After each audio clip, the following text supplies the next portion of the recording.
L'anémie chez l'enfant est en général un manque de fer. Et certaines périodes, comme les pics de croissance et l'adolescence, sont particulièrement à risque d'anémie. L'anémie, selon moi, c'est l'absence des globules rouges dans le sang. L'anémie est une diminution du taux d'hémoglobine. L'anémie est une maladie qui se caractérise par l'insuffisance de globules rouges sains dans l'organisme. Cette maladie survient lorsque l'hémoglobine, une protéine se trouvant dans les globules rouges du sang, n'arrive plus à transporter assez d'oxygène vers les organes et les muscles. Leur fonctionnement est donc réduit. C'est pourquoi l'anémie nuit à l'endurance physique et au bon fonctionnement du système immunitaire. Elle ralentit aussi la croissance et le développement du cerveau. La principale cause d'anémie chez l'enfant est le manque de fer. Les pertes de sang et puis la dépanocytose aussi. Le manque de fer est la principale cause d'anémie chez les enfants car il est nécessaire à la production d'hémoglobine, des infections bactériennes ou virales, certaines maladies chroniques ou génétiques, des saignements du tube digestif ou des cancers de la moelle osseuse peuvent aussi entraîner l'anémie car ils diminuent la quantité des globules rouges ou modifient leur qualité. L'anémie par carence en fer touche surtout les enfants de 12 à 36 mois car ils ont épuisé depuis longtemps les réserves de fer accumulées pendant la grossesse et souvent leur alimentation en contient peu. Les conséquences, l'enfant peut en mourir et puis de deux, ça peut aussi freiner l'évolution de la croissance de l'enfant. L'oxygène est indispensable à la vie et à tout le processus de renouvellement cellulaire. Une anémie a donc un impact négatif sur la croissance et sur le développement de l'enfant, y compris celui de son cerveau. Pour éviter l'anémie chez l'enfant, il faut lui donner un aliment riche en fer. Il faut avoir une bonne alimentation saine. L'anémie causée par un manque d'apport en fer peut être prévenue par une alimentation variée. Dès la naissance, le lait maternel ou les préparations commerciales enrichies en fer pour nourrissons aident l'enfant à combler ses besoins. Un enfant qui a une alimentation bien variée a moins de risque de faire de l'anémie. Chère maman, optez pour la diversification alimentaire afin de garder vos enfants en bonne santé. Ben voilà, docteur, bonjour, bienvenue sur ce plateau. Cher professeur Flore Amont-Tanoudik. Professeur, vous avez un mot à dire concernant l'élément qui vient de passer? Oui, merci. Merci de nous donner l'occasion d'échanger ce matin sur ce sujet vraiment important qu'est l'anémie de l'enfant. Alors peut-être que ça va vous amuser, mais j'ai été vraiment impressionnée par cette émission et par tout ce qui a été dit par rapport à ce que le public a pu dire par rapport à ce qu'ils pensent. Mais ce que je voulais dire aussi, parce qu'il y a des petites choses qui m'ont marqué, par exemple, on a dit il faut diversifier, c'est vrai, il faut, parce que la réserve en fer qui a été transmise par la mère a pu, avec le temps, ne plus être suffisante. J'irai un peu plus loin parce qu'aujourd'hui, et il y a 2 ou 3 ans, on avait eu la chance d'échanger sur les 1000 premiers jours pour dire que le problème de l'anémie débute même avant la naissance, puisque dans le concept de 1000 premiers jours, si la mère n'a pas une nutrition correcte, déjà, malheureusement, on pourra avoir un nouveau-né qui, de manière, parce qu'elle n'aura pas eu les réserves qu'il faut, aura un problème au niveau de sa réserve en fer. Et je rebondis parce que quand j'écoute l'émission et je regarde le déroulé de notre programme, je vois que beaucoup de réponses seront données. Notre première conférence inaugurale commence par l'anémie du nouveau-né. Il fallait vraiment qu'on commence par ce nouveau-né. Et par rapport à ça, on va repartir d'abord sur la gestation, sur la grossesse, sur tout ce qui est en rapport avec le suivi des grossesses, les consultations prénatales, pour pouvoir avoir ce bébé qui part déjà avec un bon départ. Voilà. La base est solide, quoi.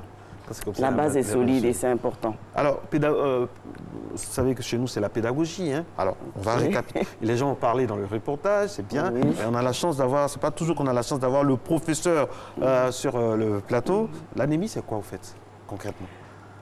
Bon, l'anémie, disons que l'anémie, c'est ce qui a été dit. C'est-à-dire, on a choisi ce sujet parce que, en fait, c'est transversal. Pratiquement, l'anémie va accompagner, malheureusement, toutes les pathologies, toutes les maladies qui existent. Quand on prend par exemple le nouveau-né, s'il a une anémie, forcément dès la naissance, il peut avoir une mauvaise régulation au niveau cérébral et autres. Quand on prend par exemple au niveau physiopathologique, si on tombe dans une situation de réserve au niveau de l'anémie importante, ou si on a une pathologie telle que un paludisme, par exemple, nous avons ce qu'on appelle le paludisme grave type anémique, puisque l'hématozoaire va détruire le globule rouge et entraîner donc une destruction de ce globule rouge, on peut se retrouver dans une situation à risque qui peut entraîner un décès. L'anémie aussi, on l'a vu dans l'émission, peut être d'origine nutritionnelle par carence, mais ça c'était processus progressif. L'anémie accompagne les maladies qu'on appelle non transmissibles. Dans ce reportage, il y a une dame qui a parlé de la drépanocytose. La drépanocytose, donc, c'est une pathologie qui est fréquente en Afrique, qui est un problème de santé publique, dont le dépistage doit être fait à la naissance. Et aujourd'hui, beaucoup d'associations et le ministère de la Santé et de l'Hygiène publique s'associent à ce processus pour qu'on puisse enfin, en Côte d'Ivoire, avoir ce dépistage systématique de tout nouveau-né et que dans le carnet de santé, ça nous évite toutes les pathologies qui vont entraîner une anémie liée à une hémoglobinopathie. Il y a d'autres hémoglobinopathies telles que la thalassémie. L'anémie aussi se retrouve donc dans les maladies non transmissibles, dans les risques liés à l'hémoglobinopathie, dans les paludismes, dans toutes les pathologies, même infectieuses. On va voir souvent, parce que le virus, la bactérie, se nourrit. Et par cette nourriture-là, diminue la quantité par un mécanisme inflammatoire de notre réserve aussi en fer. Et donc, on va se retrouver dans toutes les viroses. Un enfant qui fait des viroses fréquentes peut se retrouver donc anémié.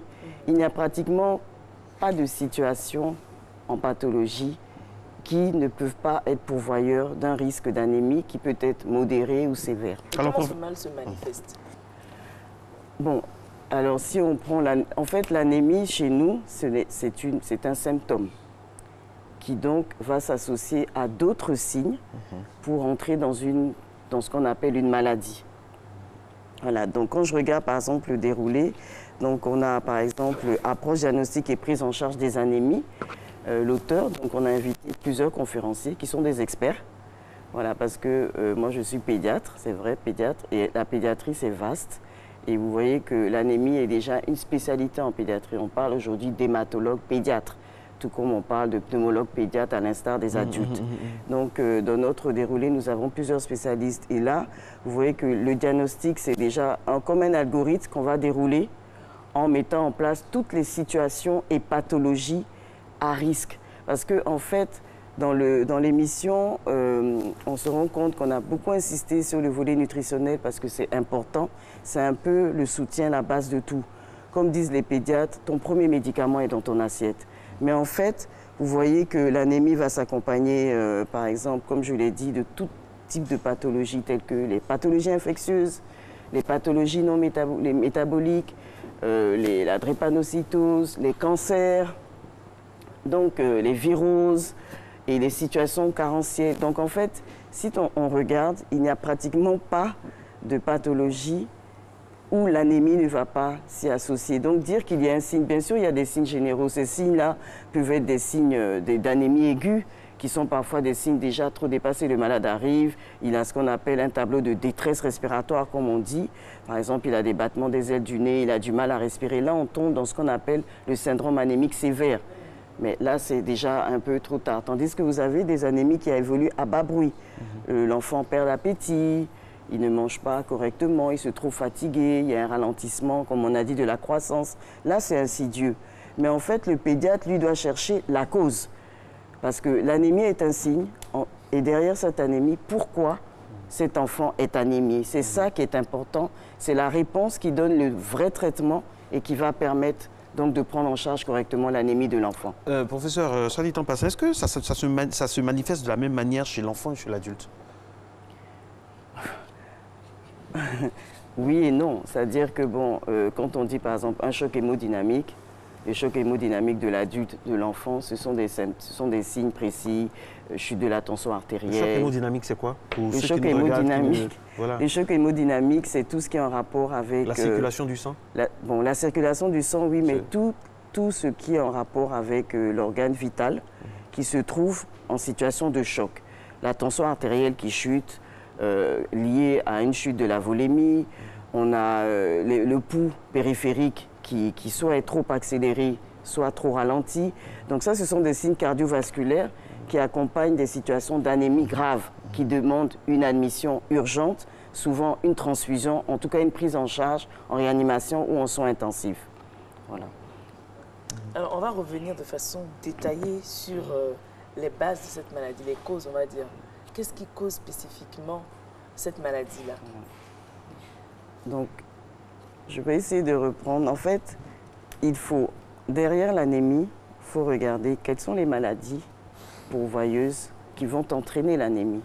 C'est comme si vous me demandez quelle est la cause des vomissements. Et je vais vous dire, il y a plusieurs maladies qui sont responsables de vomissements. Les gastro-entérites, les troubles digestifs, ça on comprend, mais même le paludisme, même chez l'enfant, une rhinopharyngite peut entraîner des vomissements.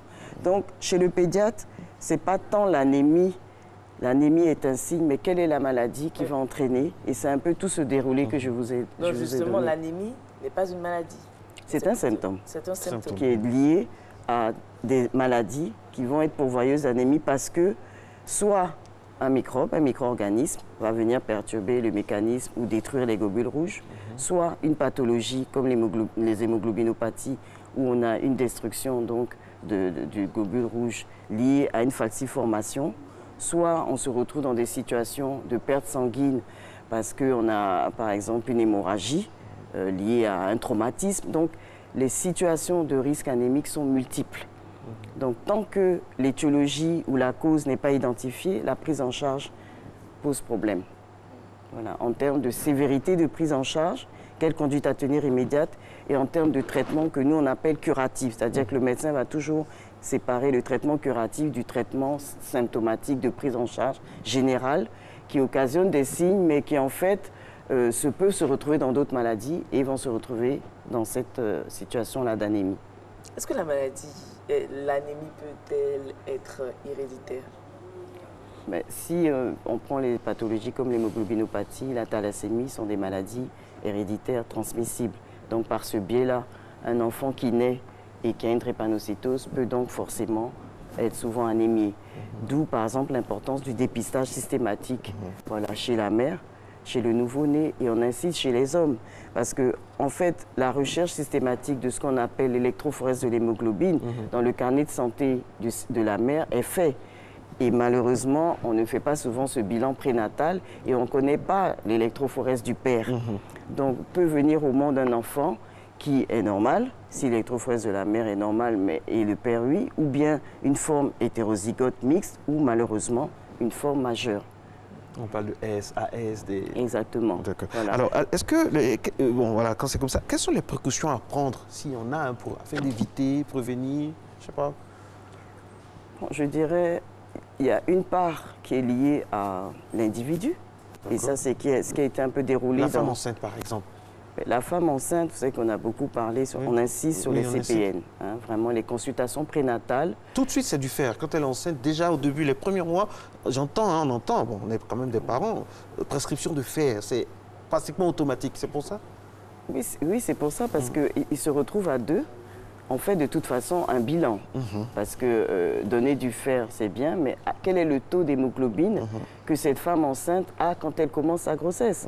Si elle n'a pas un taux normal, la prescription peut être modifiée, parce que là, ça devient un traitement supplémentaire en dosage. Voilà. Et quand c'est comme ça, quels sont les différents traitements?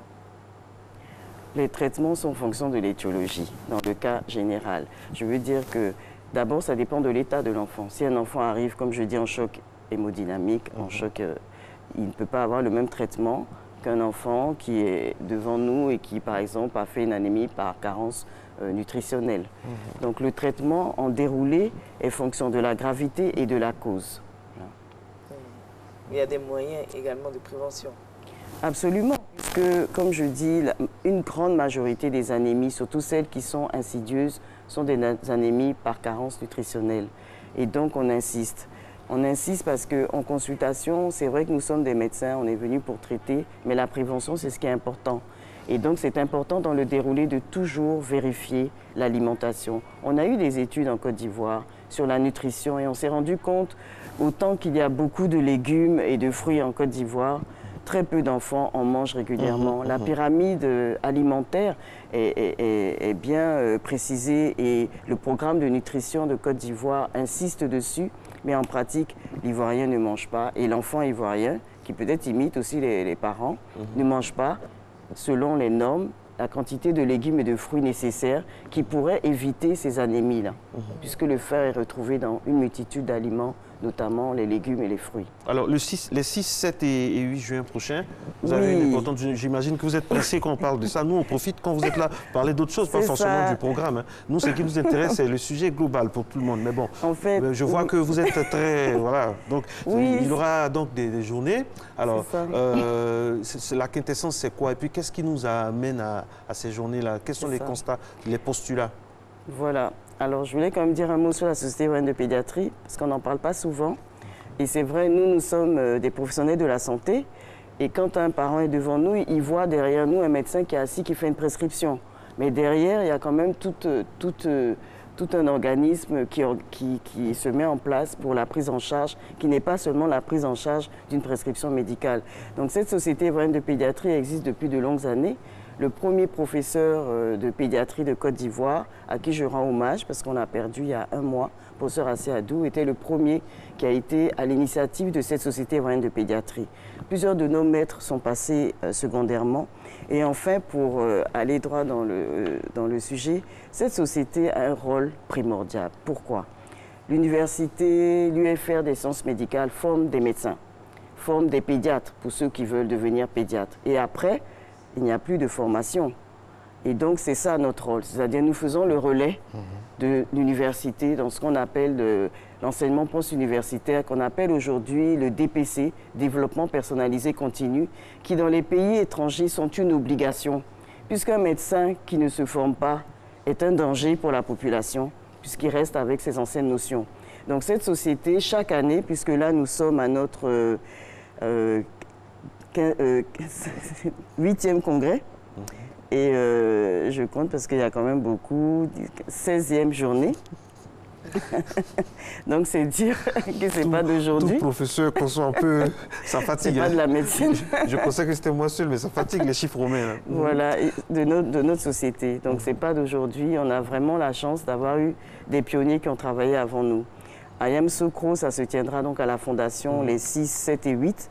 Je voulais insister et profiter pour faire un appel aux pédiatres. Les associations, c'est pratiquement du bénévolat. Voilà. Et donc, c'est une fois par an. C'est pratiquement une obligation. L'anémie, aucun pédiatre ne peut prétendre ne pas avoir eu à résoudre un problème d'anémie. Pourquoi? Parce que derrière l'anémie, il y a une multitude de causes. Et donc, il faut vraiment être formé pour pouvoir à chaque fois retrouver cette cause et traiter correctement. Le programme commence pleinement le jeudi, mais nous avons vu que c'est à Yamoussoukro. On va pas prendre point par point, on va... Voilà, débuter. J'insiste parce que certains pédiatres ont dit que le programme a changé. En fait, l'inscription commence l'après-midi du mercredi avec une conférence inaugurale dans la soirée, donc ils ont le temps d'arriver, et c'est jeudi, vendredi. Seront déroulées toutes les questions que vous m'avez posées. L'anémie du nouveau-né, on en parlera. On parlera de l'approche diagnostique, des techniques d'investigation. C'est-à-dire aujourd'hui, l'anémie, autour de l'anémie, l'hémoglobine, la recherche du fer, comment rechercher le fer, la ferritinémie, tout ça, au sortir de ça... Vous allez parler aussi de l'anémie à bas bruit, parce que ça fait peur, ça, l'anémie à bas bruit. Bon, chez nous, puisque c'est pour le personnel de santé, bon, quand on dit l'anémie à bas bruit, on dit celle qui est un peu insidieuse, c'est l'anémie souvent d'origine carentielle. Et vous savez que la malnutrition protéino-énergétique, qu'elle soit en excès ou en défaut, est importante, et souvent ces enfants-là sont anémiés. Donc on parlera aussi beaucoup de la sécurité transfusionnelle, parce qu'on a vu que le problème de transfusion, c'est quelque chose d'important. On parlera aussi de la réanimation dans le cadre des transfusions et de l'anémie. On va parler de l'hémoglobinopathie. On a quelqu'un qui vient de... On a l'équipe de Côte d'Ivoire, l'équipe de Yopougon qui est la référence, et on a une équipe qui vient de Grenoble. Il y a un travail collégial qui est fait, notamment avec le ministère ou avec des associations sur le terrain? Le ministère de la Santé et de l'Hygiène publique nous soutient, ils seront présents. Il y a des associations de lutte contre la drépanocytose et autres qui vont venir. Ils sont en lien aussi avec une équipe française qui viendra faire un atelier spécialement pour l'hémoglobinopathie. C'est une première à Abidjan, donc je les invite à venir. On parlera aussi des carences nutritionnelles et puis aussi du fer qui est un élément. On a un professeur qui va venir du Liban qui va nous parler de tout ce qui est fer et développement cérébral de l'enfant. Donc on a vraiment vous allez essayé... l'envoyer sur ce plateau de Matin Bonheur, bien sûr, pour qu'on puisse profiter également de sa science afin de former notre public. Oui, Parce que vous savez que nous, on met un point d'honneur à recevoir des invités de qualité aussi. Avec plaisir. On pourra revenir plus nombreux. Vous êtes combien? La société ivoirienne, la société ivoirienne de pédiatrie revendique combien de médecins, combien de partenaires? Alors, médecins, c'est-à-dire c'est ouvert à tous pédiatres, tous ceux qui s'occupent des enfants, mais c'est uniquement réservé aux professionnels de la santé. Quand on fait un congrès, on tourne autour de 300-400 personnes. Voilà. Les partenaires, on a des partenaires étatiques. On remercie d'abord le ministère de la Santé et les programmes de tutelle, l'UNICEF, l'OMS. On a les laboratoires qui nous soutiennent et on est relié aussi aux associations sœurs de pays de la sous-région, notamment. Mais nous, on peut venir assister pour avoir de plus amples informations sur... Avec grand plaisir, parce que c'est là... ouvert au public aussi? Oui, c'est ouvert au public, dans le cadre, surtout dans votre cadre, puisque vous êtes ceux qui peuvent communiquer et transmettre, donc vous êtes les bienvenus.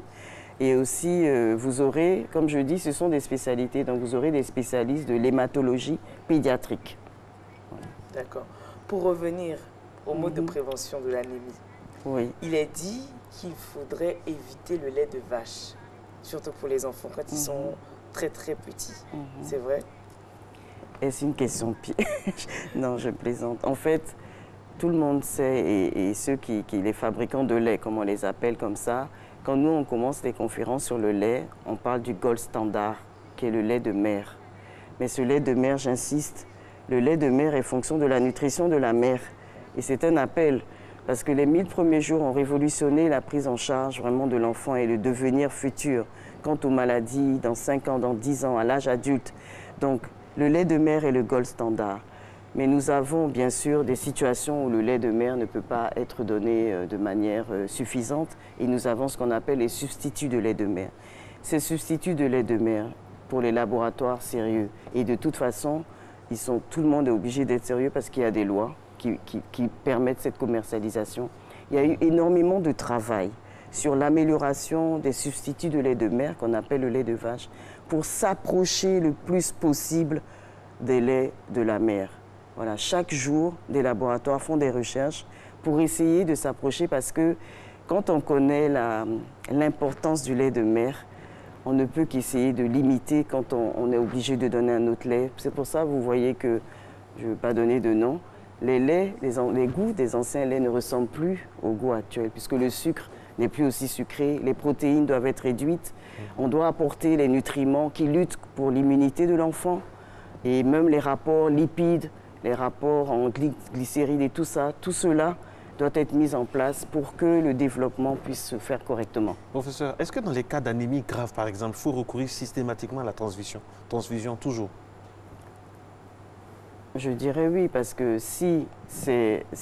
en fait, nous, on fonctionne avec le taux d'hémoglobine. Donc, si la cause de la détresse vitale est liée à l'anémie, c'est que forcément, on est obligé de transfuser.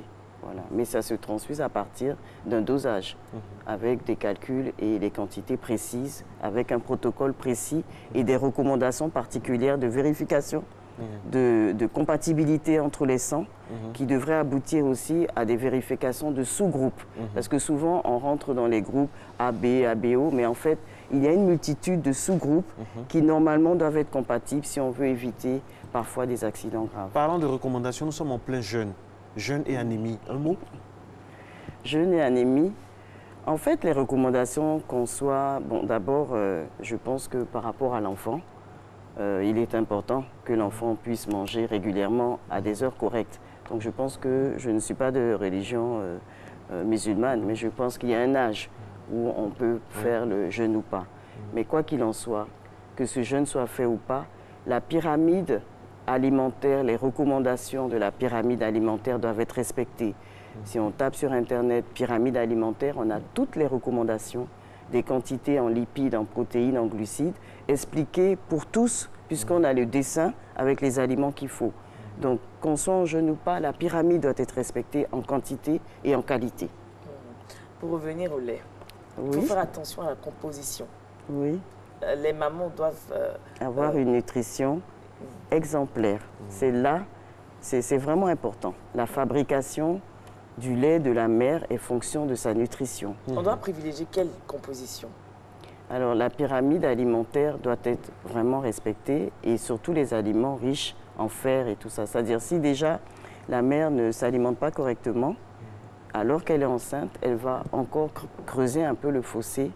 Et aujourd'hui, on fait des liens entre les quantités de lipides, glucides et le devenir de l'enfant au niveau même de son développement cérébral. On parle de malnutrition in utero, ce qu'on appelle les retards de croissance intra-utérin, où l'enfant naît déjà avec un trop petit poids et part avec un mauvais départ, qui joue.